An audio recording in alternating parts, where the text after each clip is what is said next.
lorsque nous avons préparé cette exposition et que, une à une, nous avons ouvert les caisses, que nous avons déballé ces centaines et ces centaines d'éléments qui constituent l'ensemble des œuvres que nous présentons, j'ai eu le privilège de pouvoir les observer une à une et de réaliser à quel point chacun des éléments, chacune des composantes était très souvent l'objet d'interventions colorées absolument exceptionnelles et époustouflantes. Alors, ma question est la suivante. Avec un tel talent pour la couleur et le travail sur la matière, pourquoi être un sculpteur? En fait, quand j'ai décidé d'aller... bonjour tout le monde. Quand j'ai décidé de cesser d'étudier en biologie, c'est ce que j'avais commencé à l'université, puis aller en fait étudier l'art, devenir artiste. Quand j'ai décidé de devenir artiste, j'ai commencé mes études... je suis allé à l'UQAM, puis je suis allé en tant que peintre. Donc, parce que c'est ce que j'avais fait toute ma vie. Tu sais, j'avais fait du dessin, tout ça. Donc, c'était naturel de commencer en tant que peintre. Mais rendu à l'université, je pense qu'il y avait une série de cours obligatoires qu'il fallait prendre comme Estampe 1, Sculpture 1. C'est dans le cours de Sculpture 1 qui était obligatoire que j'ai fait un objet pour la première fois. Hein? Puis là, je me suis rendu compte tout de suite que de faire un objet, en fait, le fait que c'était, je sais pas comment dire, ça avait quelque chose, un objet, ça avait quelque chose de très, très, très particulier que les autres médiums n'ont pas. En fait, c'est que, c'est vrai, c'est la sculpture, je me suis rendu compte que c'était la sculpture en général, ce qui la différencie de tous les autres médiums, comme la peinture, la sculpture, c'est que vraiment, elle existe vraiment dans l'espace réel. Elle existe exactement dans le même espace que le spectateur. Donc, elle a potentiellement la même présence qu'un corps. Hein? Elle existe de la même façon presque qu'un corps, en tout cas potentiellement. Donc, ça lui donne une force et un pouvoir extraordinaire.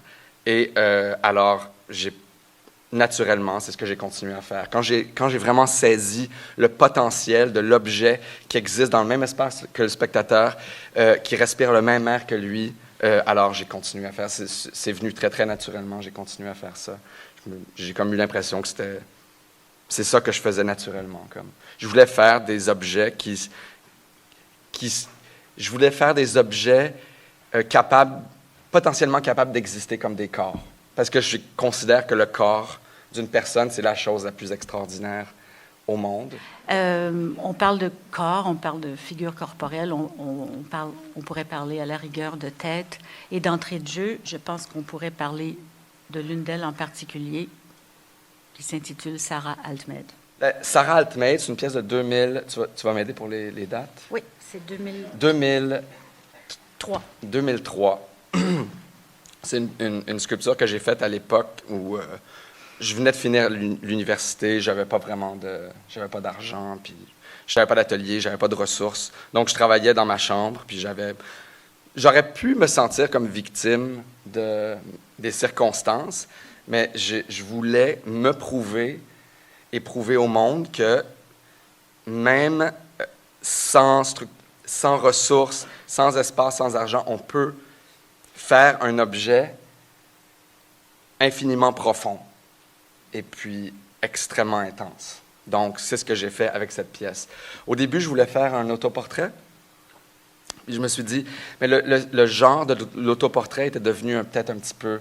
Pas cliché, hein? C'est un genre... l'autoportrait, c'est un genre classique qui a toujours existé. Légitime. Tout ça, légitime, absolument. Super intéressant. Mais je me suis forcé à essayer de trouver une façon de l'aborder d'une manière super originale, weird. J'avais envie de me challenger moi-même. Alors, j'ai décidé de faire un autoportrait sous forme de ma sœur, parce que je l'adore, elle est ici. Allô? Elle ressemble pas. Elle vous dirait que c'est parce qu'elle a mis beaucoup de make-up ce soir, mais... Donc, c'est intéressant de faire un autoportrait sous forme de ma sœur, avec un trou noir infini à la place du visage. Donc, c'est comme si je me retrouvais devant, c'est comme si j'étais devant ma sœur, mais en fait, j'étais devant un vide infini, qui était moi.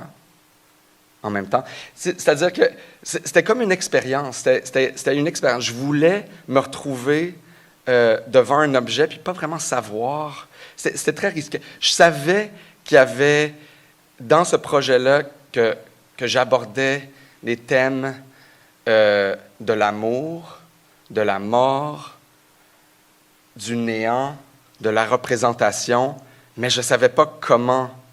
Je ne savais pas qu'est-ce qui était quoi. Tout ce que je savais, c'est que j'étais comme sur le bord d'un précipice ou sur le bord d'un gouffre infini. Quand je travaillais sur le rebord du trou, on va revenir en arrière, quand je travaillais sur le rebord du trou, puis que je plaçais les petits cristaux, les petits brillants, tout ça, puis que je passais des heures à faire ça, je me rendais compte tout d'un coup que j'étais devant un vide. Puis ensuite, je me reculais, puis là, je me disais que j'étais devant ma sœur, puis ensuite que j'étais devant moi. Alors, le tout a fait que c'était une expérience super intense pour moi qui m'a beaucoup appris. Évidemment, je ne vais pas nier le fait qu'il y a quelque chose de... Comment on dit? Il y a quelque chose de rough, d'un peu violent, potentiellement. Oui, tout le monde fait oui. Oui, ça, je ne peux pas nier ça. Je pense que je suis conscient de ça. Mais c'est au moment où j'ai décidé de partir d'un objet qui m'était extrêmement précieux, d'une image qui m'était extrêmement précieuse, puis plutôt que d'aller dans la direction d'une représentation prévisible, c'est-à-dire que j'aime Sarah, donc je vais la faire avec des beaux yeux scintillants, une belle chevelure, avec un teint en santé, tout ça, parce que c'est ce qu'elle est dans mon esprit. Plutôt que de... C'est parce que j'avais l'impression que si j'étais allé dans la direction de cette représentation-là, j'aurais rien créé de nouveau. J'aurais tout simplement créé une représentation, la représentation de quelque chose qui existe déjà. Mais à la place, en prenant une direction complètement opposée, là, tout d'un coup, je me suis rendu compte que je créais quelque chose de complètement nouveau. Puis même si ça avait quelque chose, même s'il y a quelque chose d'extrêmement violent puis potentiellement morbide même dans l'objet, le fait que c'est un objet nouveau dans le monde le rend extraordinairement positif. Ça m'a fait comprendre qu'en fait, c'est ça le pouvoir extraordinaire de mon pouvoir extraordinaire ou le pouvoir extraordinaire des artistes. C'est cette capacité, ce pouvoir de faire quelque chose de nouveau dans le monde, quelque chose qui n'existe pas. Ça peut être, on peut débattre de ça, là. Mais c'est un sentiment que j'avais. Je trouve que c'est une œuvre qui commençait super bien l'exposition aussi parce que dans l'exposition, je parle beaucoup. Il faut me... Non. Je crois que vous êtes ici pour l'entendre. Donc, évidemment, pour construire, pour dessiner, comment on dit, dessiner l'exposition, designer l'exposition. Organiser l'exposition, il faut quand même se baser sur une structure. Pour configurer l'exposition, il fallait comme... Je pense que j'ai pensé à une espèce de récit d'évolution. Vous allez comprendre. J'ai pensé à une espèce de récit d'évolution, de transformation. Puis ce récit-là m'a permis de structurer, d'organiser l'exposition. En pensant à ce récit-là, je me suis dit... Alors, j'ai imaginé au début. Quand on arrive dans l'expo, il n'y a rien. Il n'y a rien. C'est le néant. Alors, je me suis dit que cet objet pouvait être tout à fait représentatif du néant parce que c'est comme c'est un trou noir, c'est un grand trou noir, infini. Alors, je me suis dit, OK, c'est le néant. C'est un objet qui est comme symbolique, mettons, de l'univers 1 seconde avant le Big Bang, quand il n'y a rien. Ensuite de ça, donc c'est le premier objet, c'est celui qui accueille les gens. Ensuite de ça, on imagine le Big Bang, puis là, je ne sais pas si on va avoir une photo appropriée. Oui. On imagine le Big Bang, et puis là, on se retrouve dans la première salle, où tout est fragmenté, tout est comme en état de flottement un peu, tout est en miroir, il y a des reflets un peu, ça fait cosmique un peu. Donc, tout ça, ce que je vous raconte, le récit que je vous raconte, cette espèce de récit d'évolution, c'est pas je m'attends pas à ce que ça soit clair pour les spectateurs. Mais ça m'a servi à moi pour organiser l'exposition. Alors, là, je vous rappelle aussi que vous pouvez m'interrompre. Puis pour faire ça, je pense qu'il faut lever la main, puis il y a quelqu'un, puis il y a des gens avec un micro qui vont... OK. Peut-être que je pourrais me permettre de souligner à quel point cette œuvre, The University One, Y a-tu... Ah ouais. oui, à quel point elle est différente finalement de Sarah Altmeid. Et ça nous amène à comprendre aussi que dans ton travail, la notion de la structure, de la composition est extrêmement importante. Et cette œuvre-là, elle fait référence à certaines sculptures des grands maîtres de la sculpture minimaliste, mais déjà avec l'utilisation du miroir pour venir recouvrir tous les éléments qui se répètent à l'infini, tu brisais la régularité et puis la perfection de la forme. Ce qui est fascinant, c'est que ces compartiments-là, on va les retrouver un peu partout dans l'exposition. Oui, absolument. Mais c'est drôle parce que quand tu disais que c'était complètement différent du Sarah Altmeid, moi, je les vois comme fonctionnant de manière très similaire. Parfait. C'est-à-dire que ces deux objets Oui. que j'ai essayé de forcer l'infini à l'intérieur de l'objet. C'est très souvent dans ma sculpture, j'essaye de suggérer que l'objet contient un espace infini. Ah, dans le micro. C'est le vide aussi, l'infini. Ça peut être le vide, ça peut être l'infini, le vide infini. Moi, je pense qu'en fait, ce qui m'intéresse dans l'infini, c'est pas l'infini en soi comme concept mathématique ou c'est tout simplement le fait que j'ai l'impression que une des choses qui rend le corps d'une personne extraordinaire, c'est que le volume qu'elle contient est infini, mais son volume extérieur est fini. Donc, tous les objets qui contiennent un volume plus grand à l'intérieur que le volume qui les définit à l'extérieur, je trouve ça fascinant. Je trouve que c'est une des choses qui définit le corps d'une personne. Donc, j'aime bien que, comme j'expliquais au début, une des raisons pour lesquelles j'ai commencé à faire de la sculpture, c'est parce que je me suis rendu compte qu'elle avait le potentiel d'exister de la même façon qu'un corps. Ben alors, c'est ce que j'essaye de faire dans mes sculptures. J'essaye comme de forcer un espace infini à l'intérieur. Donc, je dirais que celle-là, cette sculpture-là aussi, à cause de... Ça, c'est peut-être un peu plus peut-être littéral ou visuel, ou l'infinité est peut-être un petit peu plus visuelle. Mais le fait que c'est presque une infinité, en tout cas des milliers et des milliers de petits morceaux de miroir qui se reflètent l'un l'autre à l'intérieur de la structure, ça fait en sorte que c'est une espèce d'objet géométrique qui est infini à l'intérieur. Un peu comme le Sarah Altmeid. Ah, il faut attendre le micro. Ghislain. Oui. J'aimerais savoir quelle relation vous faites avec l'architecture. Ça me semble toujours des projets très architecturaux. OK. Je pense que j'ai tendance à... Les choses ont naturellement, pour moi, tendance à se développer de manière architecturale. C'est-à-dire que je suis très intéressé par l'objet, mais je suis très intéressé aussi par la structure de présentation. Alors, pour moi, il y a tout le temps une espèce de dialogue entre l'objet présenté et la structure de présentation. Cette structure de présentation, je la vois pas simplement comme un socle ou une table, mais je la vois très souvent comme une structure organique, presque, qui est capable de se développer pour créer des nouveaux espaces, des nouvelles plateformes, des nouveaux trous qui vont me permettre de pouvoir placer des objets à l'intérieur. Donc, si je pars d'une table, mettons... Excuse-moi, je te fais peur. Si je pars de cette table-là, par exemple, puis que je décide je veux m'en servir pour présenter certains objets, et puis que là, j'ai un objet supplémentaire qui ne fit pas sur la table, mais alors là, j'ai la possibilité de faire une extension à la table pour pouvoir me permettre de présenter l'objet que je veux présenter. Puis à la fin du projet, après 3 mois, après 4 mois, ben la table, elle a pris... en fait, elle s'est vraiment elle s'est complexifiée, puis elle est devenue ce qu'on pourrait dire architecturale. On a des images. Oui? Ah oui, oui. OK. Regarde comme ça. Mais ça, c'est une nouvelle pièce que j'ai faite ici, dans le musée pendant le montage de l'expo. C'est très important pour moi.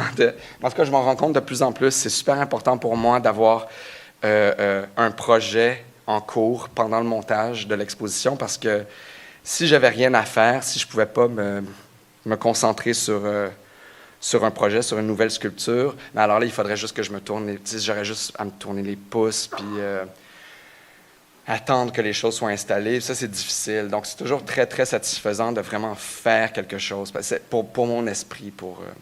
Mais alors, celle-là est nouvelle, mais elle est un petit peu inspirée de mes sculptures des sculptures que j'ai faites il y a à peu près 10 ans.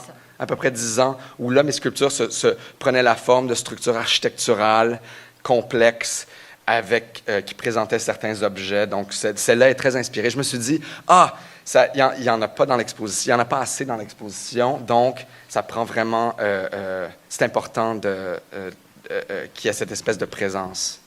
Donc, je me suis inspiré de ces pièces plus anciennes pour faire cette pièce nouvelle. Qui peut illustrer exactement ce que je te disais sur... Alors, mais je ne veux pas vous montrer trop de... Non.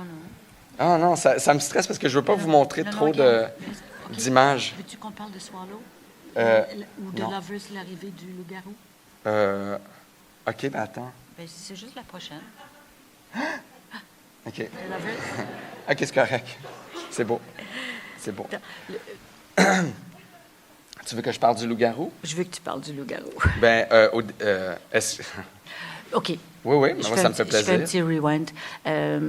Parmi toutes ces figures qui habitent ton univers, celle du loup-garou, elle est importante, elle est primordiale. Je pense, entre autres, parce que, comme tu l'as dit si souvent, le loup-garou est un être en constante transformation. Et ces questions-là de transformation et de métamorphose sont au cœur de ton travail. Et cette œuvre qui s'appelle The Lovers nous propose les figures de deux loups-garous dans un moment précis de leur existence, qui est plutôt celle de leur décès, qu'importe. Alors voilà. Alors la raison pour laquelle j'ai commencé à faire référence au loup-garou dans mon travail, c'est parce que j'avais besoin, à cette époque-là, ça fait super longtemps, c'est en 2000, quelque chose comme ça. À cette époque-là, je faisais des structures minimalistes, un peu. Par exemple, des boîtes lumineuses. J'avais comme l'impression... Il y avait quelque chose que je trouvais insatisfaisant, c'est-à-dire que j'avais l'impression que ces structures étaient... C'est des structures froides, c'était ça l'idée, tout ça. Mais j'avais l'impression que ça avait besoin d'être infecté par quelque chose. Comme pour être mise en branle, pour commencer à vibrer. J'avais besoin d'être infecté par quelque chose. Alors, je me suis demandé par quoi ça pourrait être infecté. N'importe quel objet aurait... N'importe quel objet... Alors, j'ai essayé plusieurs choses. J'ai essayé une bouteille d'eau. Ça ne changeait pas grand-chose. C'était pas satisfaisant. J'ai essayé... un micro, ça marchait pas, c'était pas très intéressant. Puis là, finalement, j'ai pensé que non, il fallait que... C'est pas vrai, j'ai pas essayé une bouteille d'eau puis un micro. Mais j'ai pensé, OK, je parle trop, mais j'ai pensé qu'une tête de loup-garou décapitée, cristallisée, ça allait être assez pour Infecter une structure. Pour infecter une structure, mais de manière positive. C'est-à-dire que je la vois comme... OK, je vais vous raconter une histoire. C'est pas une histoire que j'ai imaginée avant de faire la tête de loup-garou, mais c'est une histoire que j'ai imaginée par la suite quand les gens me demandaient pourquoi je faisais... Alors, imagine un homme ou une femme qui se transforme en loup. Alors ça, c'est la transformation... La transformation, le switch le plus intense de l'univers qu'on peut imaginer, parce qu'on passe d'un état physique et mental à un état physique et mental complètement opposé en quelques secondes, dépendamment des films. Mais, alors, imagine comme passer d'un état A à un état Z en 10 ou 20 secondes. C'est ultra intense et on le voit même dans les films, ça vient avec la douleur, le déchirement, tout ça. Fait que là, comme une fois que la transformation est faite, immédiatement, la tête est coupée, elle est déposée sur une table, puis immédiatement, elle cristallise parce qu'elle est tellement pleine d'énergie, de l'énergie qui correspond à la transformation, qu'elle cristallise immédiatement. Alors là, on se retrouve avec une tête de loup-garou cristallisée.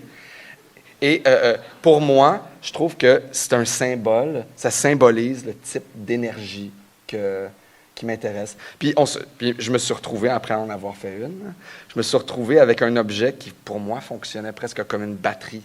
Un objet qui avait un potentiel. Un objet que j'ai été capable de placer dans une de mes structures minimales froides.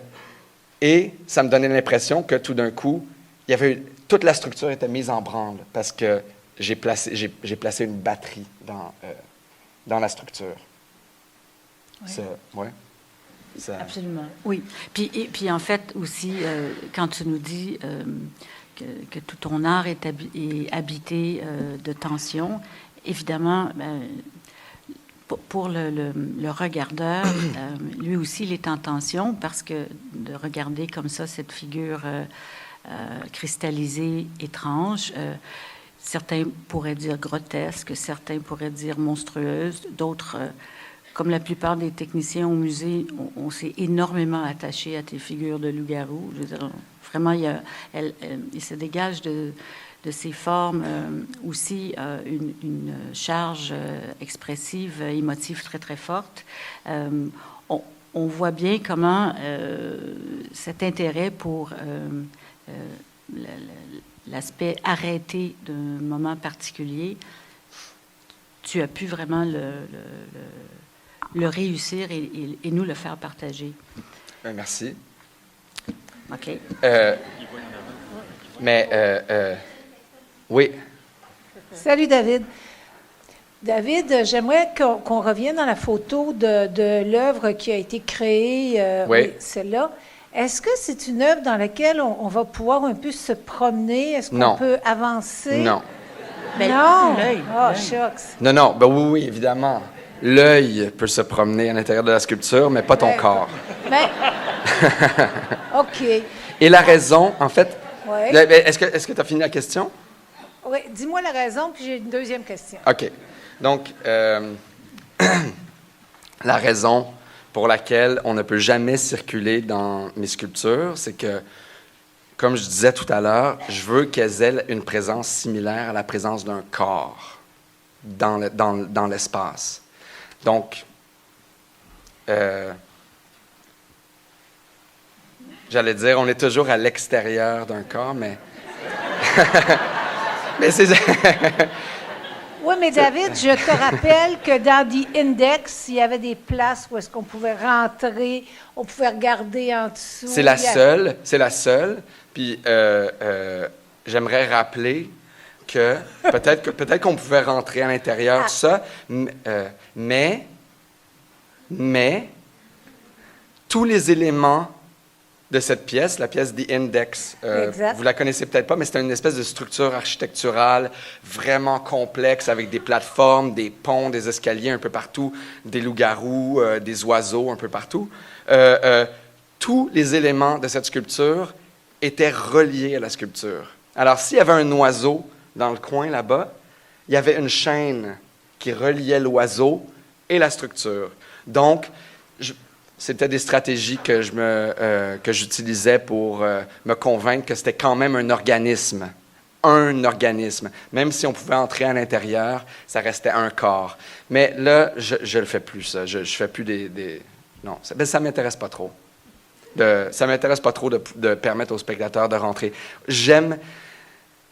Souvent, les gens me disent « Ah oui, mais David, on peut pas... Il y a un élément là, au milieu de la sculpture que j'aimerais bien voir de plus près, mais je suis pas capable, puis c'est frustrant. » Puis on dirait qu'il y a des choses que je peux pas voir.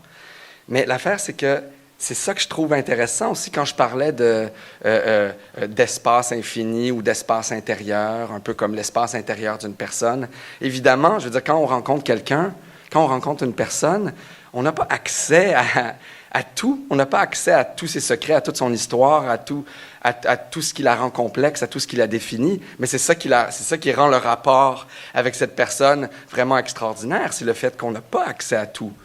Mais tu comprends? Donc je veux créer le même genre de rapport dans mes sculptures. Oui. Donc, pour cette structure-là, est-ce que tu as comme un plan dans ta tête et tu l'exécutes ou c'est quelque chose que tu construis au fur et à mesure? C'est complètement construit au fur et à mesure. Okay. Ça se construit de manière super organique. Mais c'est parce que mon but, c'est d'atteindre un certain degré de complexité formelle, hein? Un certain degré de complexité. Et si c'était prédestiné dans toute sa complexité, ben alors ça serait impossible à reproduire parce qu'il y aurait comme... ça serait les croquis que je ferais, là, ça serait inclus dans un document d'à peu près 1000 pages avec des millions de mesures. Donc, ça serait trop complexe, ça serait impossible à traduire en 3 dimensions. Donc, c'est beaucoup plus facile d'improviser, de construire organiquement, une chose à la fois. Tout ce que je savais quand j'ai commencé de cette structure-là, c'est que ce serait sur une plateforme de 12 par 16, de 12 pieds par 16 pieds. Je ne savais même pas qu'elle allait être recouverte de miroirs. Donc, voilà. Merci. J'avais une question. Je trouve, on n'a pas besoin de connaître l'ensemble de ton catalogue pour connaître une œuvre qu'on le voit dans un musée ou dans une galerie ou quoi que ce soit. Je me demandais quand est-ce dans ta vie tu avais défini ton style. Si tu es à l'université, quand est-ce que tu t'es dit, bon, c'est ça que je fais, ça va ressembler à ça. Puis je trouve qu'il y a une certaine suite quand même en tout. Là. OK. Mais tu sais, je crois que c'est sûr qu'il y a un style particulier à mon travail qui est reconnaissable parce qu'il y a des matériaux, j'ai des matériaux qui reviennent souvent dans mon travail, comme le miroir, les cristaux, tout ça. Donc, ça, c'est reconnaissable. Mais tous ces éléments-là sont apparus pas pour des raisons de choix stylistique, mais plutôt parce que, d'un point de vue process ou d'un point de vue, je ne sais pas comment dire, parce qu'à un moment donné, j'en ai eu besoin. Tu sais, par exemple, si j'ai utilisé du miroir la première fois, c'était pas parce que je voulais définir mon style visuellement, esthétiquement, mais parce que j'avais vraiment besoin du miroir pour créer un genre de périscope dans une pièce, puis permettre aux spectateurs de voir un objet caché indirectement à travers un miroir. Donc, le miroir est apparu dans mon travail pour des raisons pratiques. Ben, en fait, pas pratiques, pas purement pratiques, mais pas pour des raisons stylistiques. Le loup-garou, par exemple, est apparu dans mon travail pour des raisons, ben, je vous l'ai expliqué tout à l'heure, c'est parce que j'avais vraiment besoin d'un objet qui allait être capable de générer une énergie intense. Donc, c'est pour cette raison-là que le loup-garou est apparu dans mon travail, pas pour des raisons stylistiques. Mais si je découvre, une fois que la combinaison du miroir et la tête de loup-garou cristallisée, la combinaison apparaît dans mon travail pour d'autres raisons que des raisons stylistiques, et que je trouve qu'il y a quelque chose de visuellement, de formellement super nouveau, vraiment précis, que j'ai jamais vu avant, ben alors là, évidemment, je vais décider de le garder dans mon travail. Puis, je pense pas nécessairement en termes de signature, je dirais pas que c'est ma signature, mais je le garde à l'intérieur de mon travail parce que ça m'excite visuellement. Puis, donc, c'est pour ça que je continue à garder certains matériaux. Merci. Oui, bonjour. Bonjour. Question, tu as parlé de l'usage de miroirs dans tes œuvres. Oui. Et puis, je vois que souvent, le verre ou le miroir est craqué ou brisé. Oui. Et je voulais savoir si ça vient dans l'acte de travailler, de faire l'œuvre, ou c'est intentionnel comme image? OK. Bien, au début, la première fois que c'est arrivé, c'était un accident. Oui. Hein? Le miroir s'est cassé par accident, mais aujourd'hui, c'est intentionnel. Ben, peut-être qu'on peut dire que si je fracasse le miroir, c'est pour que si jamais il y a un accident qui se produit, ça ne va pas paraître. Mais c'est pas vraiment ça. Je trouve ça super intéressant. Je trouve ça super intéressant, l'action de fracasser un miroir. Je vais vous dire pourquoi. Parce que je considère que un miroir, ça n'existe pas. Ça n'existe pas physiquement. Ça n'existe pas visuellement. Ça n'a pas vraiment d'identité. Quand on regarde un miroir, on ne regarde pas le miroir comme chose. On regarde ce que le miroir reflète. Un miroir n'a pas de couleur. La couleur qu'on voit dans le miroir, c'est la couleur de ce qui est reflété. Donc, je comprends le miroir comme quelque chose qui n'existe pas, qui n'a pas d'identité. Mais au moment où je prends un marteau et que je le fracasse, tout d'un coup, il devient super existant physiquement. Tout d'un coup, il y a un switch qui se produit et on passe d'un état de non-existence, d'invisibilité, à un état de super existence, super intense. Parce que non seulement il commence à exister physiquement, parce qu'on voit sa matière, on voit sa surface, mais en plus, c'est une identité. Il y a quelque chose de dangereux même dans le miroir brisé, parce que c'est coupant, ça peut faire mal. Tu sais, si on le touche, on peut se couper, on peut saigner potentiellement. Donc, il y a quelque chose d'extrêmement intense dans un miroir brisé. Donc, mais moi, ce qui m'intéresse le plus, c'est de faire passer un objet qui n'existe pas à tout d'un coup un objet qui existe intensément. Donc pour moi, l'acte de fracasser un miroir, ça devient une action positive. Parce que c'est comme si, en le frappant, en le brisant, je lui donnais une âme, je lui donnais une identité. Merci. Mais c'est quand même peut-être violent, des fois, de voir ça. Moi, je suis intéressé justement parce que ça a quelque chose de violent. Mais moi, ça a quelque chose de violent qui, en fait, est positif. Comme dans l'explication que je viens de vous donner. C'est vrai, mais moi, j'aime ça l'espèce d'ambiguïté entre... l'ambiguïté entre l'action violente et puis l'action super positive. Puis, j'aime les ambiguïtés, j'aime les contrastes.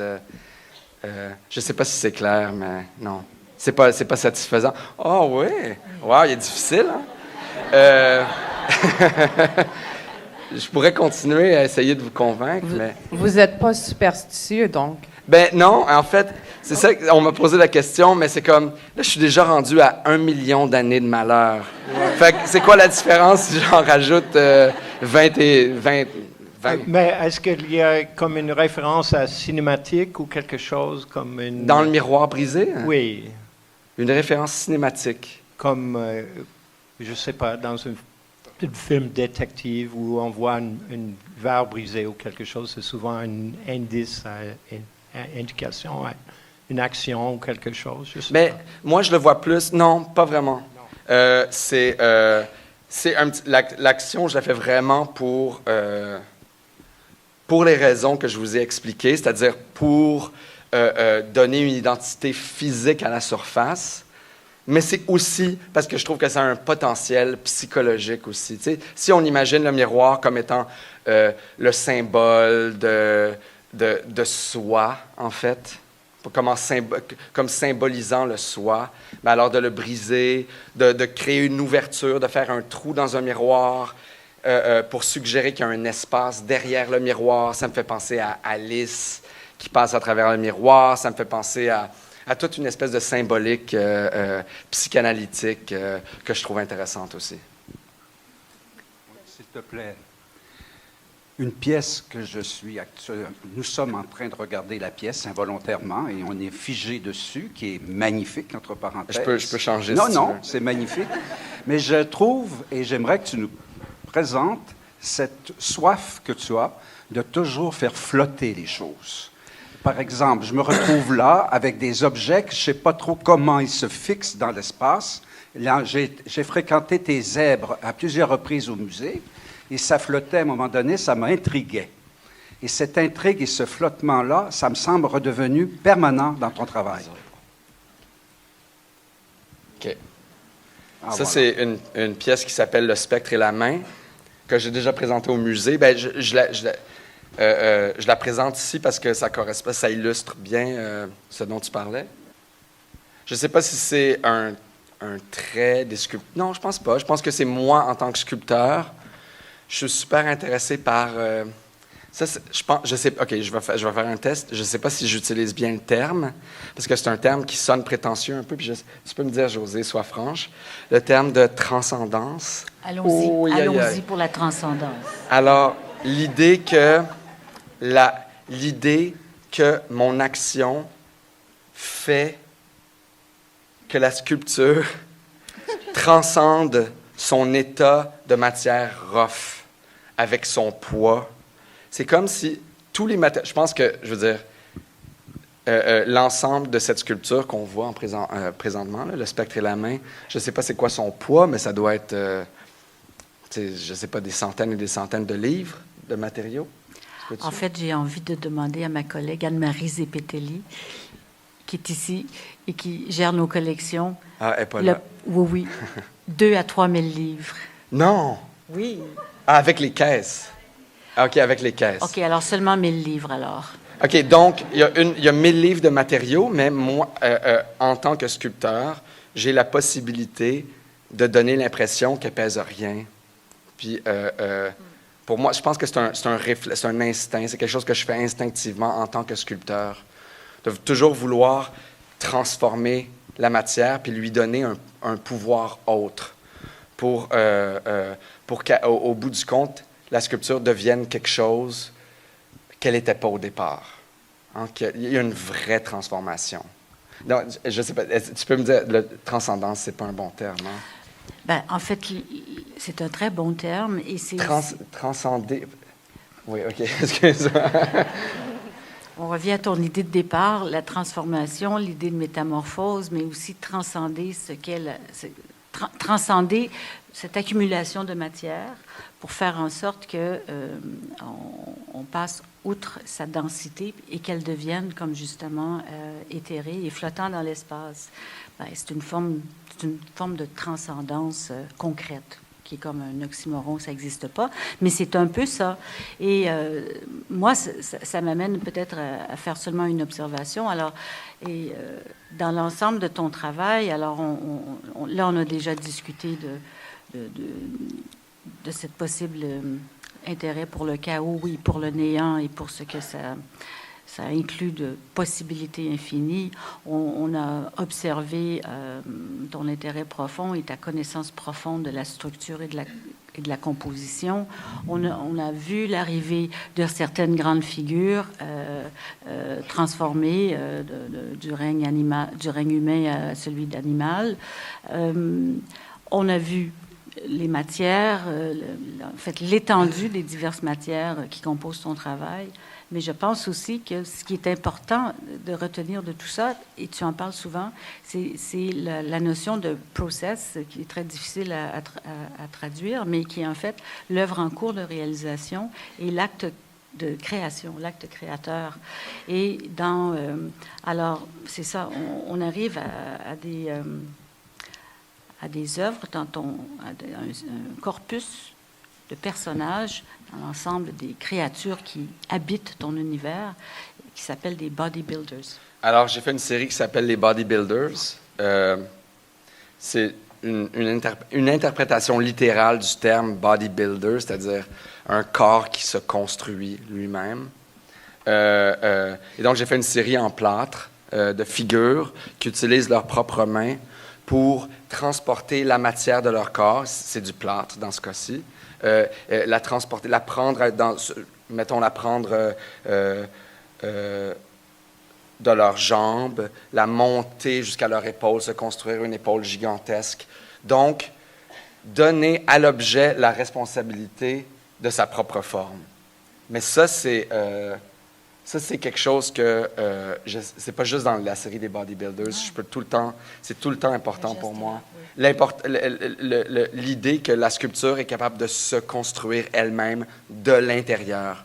Donc, dans les bodybuilders. Ça, je pense que on revient encore à mon désir de vouloir faire un objet qui fonctionne comme un corps, comme le corps d'une personne. Et une des choses qui définit le corps d'une personne, c'est le fait qu'elle se construit elle-même. Elle est le résultat. Une personne est toujours le résultat de sa propre construction, de l'intérieur. Mais par exemple, dans cette pièce, ici, qui est une grande boîte en plexiglas avec toutes sortes de réseaux de fils colorés, de chaînes qui se construisent, qui s'organisent pour créer une espèce de forme abstraite, une espèce de... Tu pourrais en parler mieux que moi. Mais ce qui est important pour moi, par exemple, c'est le fait que tous les fils viennent de bobines qui sont à l'intérieur de la structure. C'est donc que tous les matériaux qui servent à faire la sculpture soient présents à l'intérieur même de la sculpture. Encore une fois, donc, la sculpture se fait elle-même de l'intérieur. Là, il y a des gens qui disent, oui, mais les bobines de fil viennent d'où? Alors, les bobines de fil, ces bobines de fil-là, par exemple, elles sont faites en plexiglas. Je les ai faites moi-même en plexiglas. Plexiglas qui est exactement le même matériau que la structure d'origine.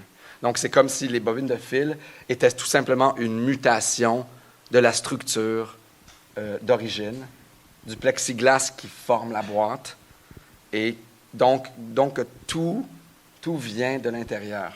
Je me demandais si c'est difficile pour vous de vous placer devant une œuvre sur laquelle ça fait probablement longtemps que vous travaillez et vous dire, bon, là, j'ai terminé. Mais en fait, moi, je vois pas les choses comme ça. Donc, pour moi, une œuvre est jamais terminée. C'est-à-dire que moi, si je continue à avoir accès à l'œuvre, je pourrais travailler dessus encore pendant des années et des années et des années. À cause du fait que je travaille organiquement, je veux dire, il n'y a rien qui m'empêche de continuer à ajouter des éléments, à en enlever certains, à rajouter une structure. C'est comme, mais encore une fois, là, ça devient redondant, mais c'est comme un corps. C'est comme le corps d'une personne. Hein? C'est comme aujourd'hui, vous êtes tous parfaits dans un sens. Vous êtes tous parfaits. Vous êtes tous dans un certain sens. Mais les choses peuvent continuer à se transformer. C'est-à-dire que, tu comprends, il y a toujours... Une des choses qui est intéressante pour moi, dans le travail, c'est que le travail puisse contenir un potentiel de transformation. Parce que c'est une des choses qui définit le vivant. C'est le fait que la chose peut continuer à se transformer. Donc, de dire qu'une chose est finie, est parfaite, est terminée, qu'il n'y a plus rien à faire dessus, ça veut dire que, ça veut dire qu'elle n'est pas vivante. Hein? C'est ça. C'est une des choses qui définit le vivant, c'est le potentiel de transformation. Donc, il faut toujours que mes sculptures soient dans cet état-là. Donc, pour répondre à la question, non, ça m'est jamais arrivé de me retrouver devant quelque chose puis me dire, OK, là, c'est fini, j'arrête. Ça vient toujours c'est toujours attaché au deadline, mais c'est pas une mauvaise chose, c'est tout simple, c'est ça, c'est comme ça. Hein? Je veux dire, oui, c'est comme ça.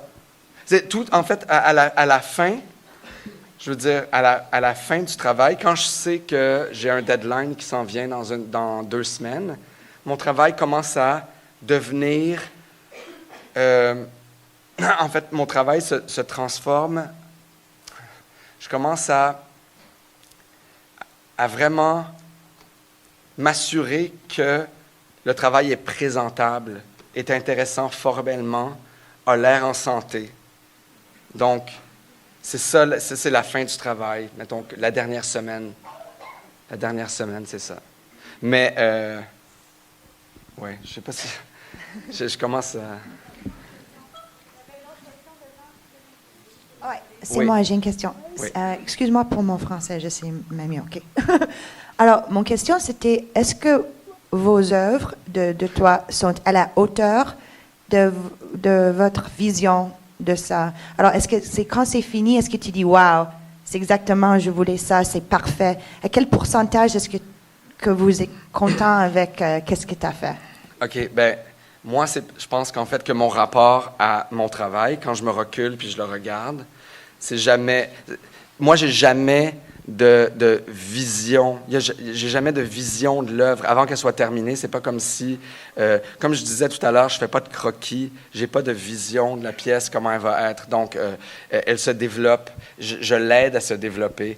J'aime l'idée qu'elle devient un organisme indépendant, capable de faire ses propres choix formaux, capable de développer sa propre intelligence, capable de dire des choses que moi, j'ai jamais dites, capable de générer du sens plutôt que communiquer un sens qui existe déjà. Hein? Comme une personne. Hein? Je veux pas que mon œuvre soit la représentation de quelque chose qui existe déjà. Je veux pas qu'elle se réduise à être un simple outil de communication d'une idée qui existe déjà, parce que si c'est juste un outil de communication, alors je trouve ça réducteur. Moi, je veux que mon travail me dépasse. Je veux que mon travail me dépasse. Je veux que...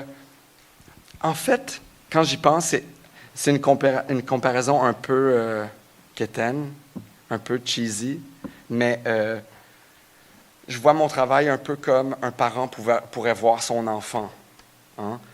Donc, c'est quelque chose qui vient de moi, mais qui se développe en quelque chose de complètement indépendant, qui est capable de développer une intelligence qui est comme complètement extérieure à moi, qui est capable de produire des choses nouvelles, générer des idées nouvelles. Et puis, tout ce qui me reste à faire, c'est juste me reculer puis me dire « Oh, wow! J'ai jamais pensé à ça, j'ai jamais dit ça. » Tu vois, pour moi, ça c'est très, très satisfaisant, être capable de regarder mon travail puis le voir comme quelque chose qui s'est développé indépendamment et qui est plus grand que moi. Il y a Marie-Annick, tu allais poser une question? Juste 2 secondes. Salut David. Allô? Par rapport à ce que tu dis, tu n'as jamais pensé faire une œuvre comme ça que les gens, tu leur laisses des matériaux et qui pourraient continuer ton œuvre? Non. Non, ça non. Ça serait comme donner mon enfant à quelqu'un d'autre puis dire occupe-toi de lui. Tu comprends? Deuxième question rapide. Moi, je suis une très grande fan de tes géants. Et je voulais savoir, au Colorado, quand il y avait les miroirs tout le tour des murs, est-ce que c'était ta suggestion ou c'était le musée au Colorado qui est arrivé avec cette idée-là? C'était ma suggestion. C'était brillant. Littéralement brillant. Étincelant. Non, parce que ça nous permettait de voir justement ton œuvre avec justement la réflexion.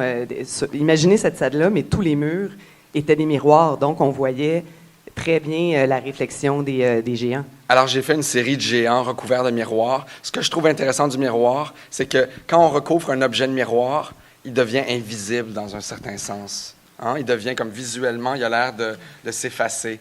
Alors, je trouve que c'est une contradiction différente avec l'intensité et le volume et le poids d'un géant, de faire en sorte qu'il devienne comme invisible, qu'il s'efface. Il y a comme une contradiction.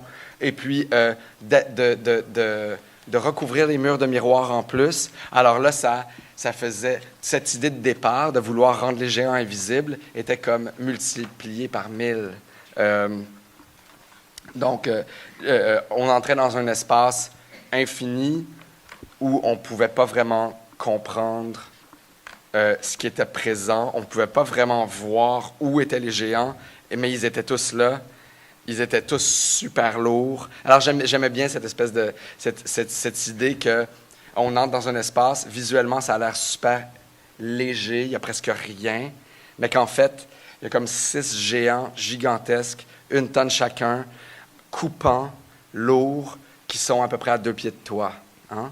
Quand tu te rends compte comme de la physicalité, de la différence entre l'effet visuel et la physicalité réelle de ce qui est en face de toi. Quand tu prends conscience de ça, il y a quelque chose d'intéressant qui se passe. Oui? Oui. Aujourd'hui, vous receviez beaucoup d'éloges, disons, mais j'aimerais savoir si avant, vous avez eu beaucoup de refus et si oui, où vous trouviez votre résilience et vos pulsions de vie pour continuer. Super, super bonne question. Mais je pense que c'est une question qui est vraiment particulière au système à l'intérieur duquel... je veux dire, ma réponse est différente. Elle serait différente ici qu'elle la serait à New York, par exemple, parce que c'est des systèmes différents. Mais c'est élevé comme question. Moi, c'est sûr que ça m'est arrivé souvent d'avoir des refus. Je pense que je sais pas, je dois dire franchement, je sais pas si après 500 refus, j'aurais abandonné mon désir d'être artiste, mais je suis presque convaincu que non. Parce que je pense que peut-être que l'important, c'est de ne pas avoir une ambition particulière, mais je pense que c'est d'être capable de développer un rapport à l'art, un rapport à la création qui est excitant pour soi, et puis comme ça, je veux dire, et pas dépendre nécessairement d'une structure ou d'un système. Hein, je veux dire, si on existe dans un système qui est capable de dire non, non, non, non, non, ben c'est quoi le but? Je dis pas d'abandonner d'être artiste, je dis de continuer d'être artiste, mais d'essayer de trouver une façon de ne pas dépendre de ce système. Peut-être en repensant... je sais que ça peut faire naïf, c'est difficile pour moi, c'est super difficile de parler de cette manière-là. C'est comme, tu sais, je peux imaginer les gens dire, ben oui, c'est bien facile à toi de dire ça, tu sais, t'as tout ce que tu veux, t'as des critiques élogieuses, t'as des super belles expos, tout ça. Mais je suis convaincu que si je m'étais retrouvé depuis le début devant une montagne de non, j'aurais tout simplement trouvé une façon, restructurer un système à moi-même pour être capable de continuer à être artiste de manière significative. Voilà. Je voudrais savoir, quand vous parlez des miroirs dans votre travail, l'histoire du reflet, qu'on ne regarde pas l'objet miroir, c'est important pour moi de voir qui parle. Okay. Donc, ouais, quand vous travaillez sur les miroirs et que vous parlez qu'on regarde ce qu'on voit dans le miroir et pas l'objet, au final, dans une exposition, le spectateur va se voir dans les miroirs bien souvent. Quand vous travaillez, à quel point est-ce que vous pensez inclure le spectateur qui va voir vos œuvres dans votre travail? Mais j'y pense pas du tout, parce que moi, je me vois pas dans les miroirs. Je vois l'espace. Quand je regarde un miroir, c'est comme si... Ça sonne un peu comme si j'étais un vampire, mais c'est vrai, j'ai pas tendance, comme si je passe devant un miroir, j'ai pas tendance à me regarder. J'ai juste tendance à observer comment l'espace est reflété. Alors, c'est sûr que conceptuellement, tu sais, quand on regarde une pièce comme ça, désolé, quand on regarde une sculpture comme ça, c'est sûr que l'idée de l'importance significative du reflet du spectateur à l'intérieur est très, très, très intéressante. Hein? Puis peut servir à former des idées vraiment intéressantes autour du travail. Et puis, j'en suis conscient. Je sais que un travail plein de miroirs peut faire penser... Je ne sais pas si c'est clair ce que je dis. Je suis conscient de ce qu'on peut... du potentiel symbolique du miroir, de son pouvoir à refléter le spectateur puis à intégrer le spectateur à l'intérieur du travail. Mais moi, je ne suis pas vraiment conscient de ça quand je travaille avec le miroir. Je pense vraiment à l'espace. Ouais. Je m'excuse. C'est ça. OK, parfait. Bonjour. Oui?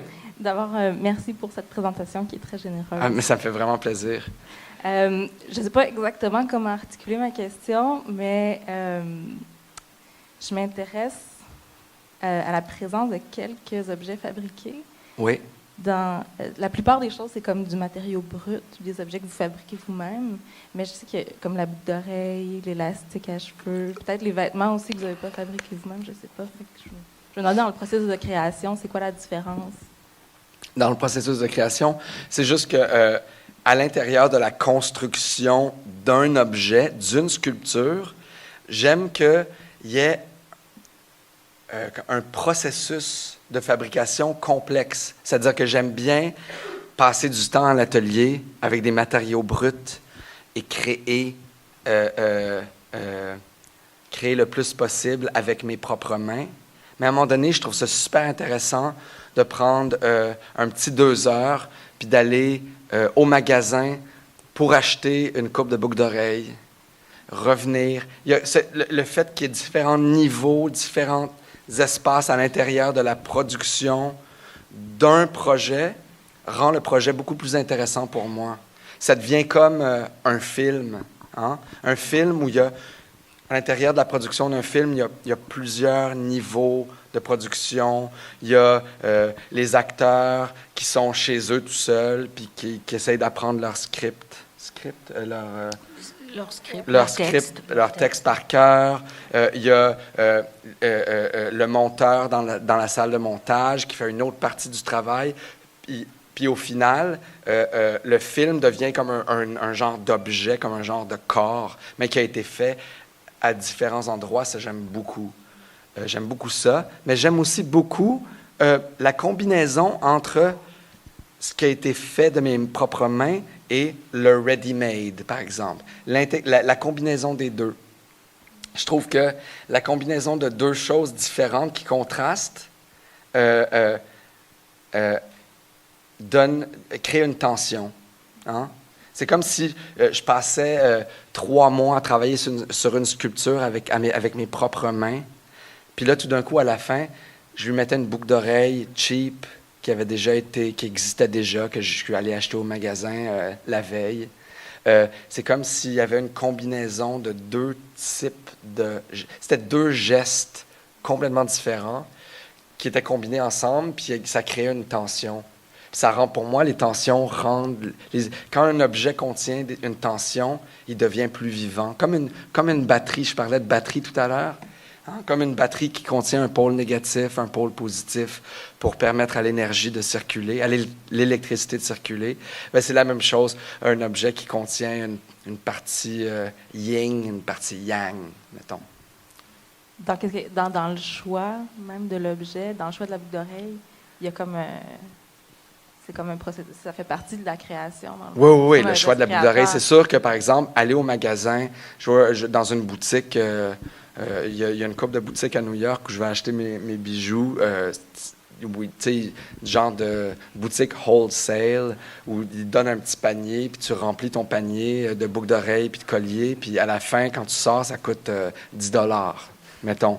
Mais c'est super intéressant le moment où je choisis. C'est super le fun. Le temps file, alors peut-être encore 2 questions. David, l'exposition se termine par The Flux and the Puddle. Et puis, tu as dit que c'était une synthèse de ton œuvre. Et en entrevue à la radio cette semaine, tu as également dit que ça avait été comme l'occasion pour toi d'utiliser tous les matériaux qu'il y avait dans ton atelier. Tu as même utilisé le terme de faire le grand ménage là, dans l'atelier. C'est une sculpture que tu as fait l'année dernière. Qu'est-ce qu'il y a maintenant comme matériaux dans ton atelier? Qu'est-ce que c'est qui est... C'est vide complètement. Je fais le gros ménage du printemps. J'ai tout utilisé dans The Flux and the Puddle, puis là, mon atelier est vide complètement. Fait que maintenant, non, mais c'est pas vrai. Mais j'aimais l'idée. J'aurais vraiment aimé l'idée de repartir à zéro. c'est super intéressant pour moi. Puis je suis sûr que c'est super intéressant pour pour beaucoup de monde. Hein? L'idée du ménage de printemps, l'idée de se débarrasser du... C'est comme si, à un moment donné, après des années et des années, tout ce qui s'était accumulé met un poids sur le cerveau, sur la conscience, puis le fait de s'en débarrasser. Faire le ménage de ton espace, c'est exactement comme faire le ménage de ta tête. C'est le même effet exactement, pour moi. Puis, oui, j'aurais aimé ça, que ça marche, qu'avec The Flux and the Puddle, ça me permette de repartir à zéro, mais je suis encore pris avec plusieurs matériaux. Oui. Oui. Bonjour, David. Bonjour. C'est drôle, hein? Parce que ma question est encore plus drôle, c'est pour ça. Il y a beaucoup d'humour souvent dans tes tensions. C'est voulu, j'imagine que oui. Oui, c'est voulu. Mais c'est, comme je parlais de tension tout à l'heure, en fait, moi, quand j'ai commencé à faire de l'art, là, quand j'ai décidé... je commence à peine à perdre ma voix, là. Quand j'ai décidé d'aller à l'école, à être artiste, en fait, les premiers artistes qui m'ont vraiment excité, c'était... il y avait toute une gang d'Américains, Cindy Sherman, Paul McCarthy, des cinéastes comme David Lynch. La raison pour laquelle ça m'excitait énormément, c'est parce que je voyais à l'intérieur de leur travail une espèce de tension entre le dramatique et l'humoristique. Hein? C'est comme si on se retrouvait devant un objet ou une image, puis on ne savait pas si on devait trouver ça vraiment grave ou dramatique ou super drôle. Et puis ça me chatouillait à l'intérieur. C'est ça, je pense, qu'au départ, c'est ça qui a défini mon attitude quand j'ai commencé à faire de l'art. C'est surtout ça. Donc, l'humour, pour moi, c'est toujours important. J'aime ça quand je commence à travailler sur un projet, le voir de manière super dramatique, super grave, super dégoûtante. Puis tout d'un coup, quand c'est rendu trop clair que ça va dans une direction macabre, par exemple, faire un switch, hein? Intégrer un détail humoristique et faire en sorte que l'objet, tout d'un coup, il prend une direction complètement opposée. Alors là, on finit avec Puis ensuite de ça, quand on pense que ça va dans cette direction-là, j'ajoute un détail qui fait en sorte qu'il va dans une autre direction complètement. Donc, on se retrouve avec un objet qu'on ne peut pas contrôler intellectuellement. Je me retrouve devant un objet que même moi, je ne peux pas contrôler intellectuellement. C'est un objet qui va dans des directions complètement différentes. Ça, c'est très intéressant pour moi. De ne pas avoir un contrôle intellectuel sur la chose. Alors, David... J'avais une question. Oui. Mais c'est la dernière, elle sera brève. Bonjour. Je me demandais, pour vous qui accordez une si grande importance à l'espace, quelle différence il pouvait y avoir entre une œuvre, par exemple, comme l'œil qui se trouve dans un espace dit public ou de la ville, en tout cas, et vos autres structures, les bodybuilders, qui sont similaires au niveau de l'apparence, en tout cas, mais qui sont présentées, elles, dans l'espace du musée? Bien, c'est sûr que c'est différent matériellement, parce que quand les œuvres sont présentées à l'intérieur, en fait, je fais surtout 99% de ce que je fais est supposé rester à l'intérieur. Donc, il y a moins de problèmes pratiques. C'est-à-dire que je peux utiliser pas mal tous les matériaux que je veux. C'est sûr qu'il faut penser à la fragilité, puis d'autres affaires plates comme ça. Mais, comme la possibilité de les conserver pendant une longue période de temps. Voilà. M'assurer que je n'utilise pas des produits qui vont jaunir, par exemple, ou des choses comme ça. Mais à part ça, j'ai une liberté totale. Et c'est sûr que quand on fait une sculpture pour l'extérieur, alors là, vraiment, il faut considérer, il faut considérer énormément cette question-là. C'est ça qui fait la plus grande différence, en fait. Alors maintenant, David, je crois qu'on peut te remercier du fond du cœur pour la très grande générosité de tes propos. Mais moi aussi, je vous remercie.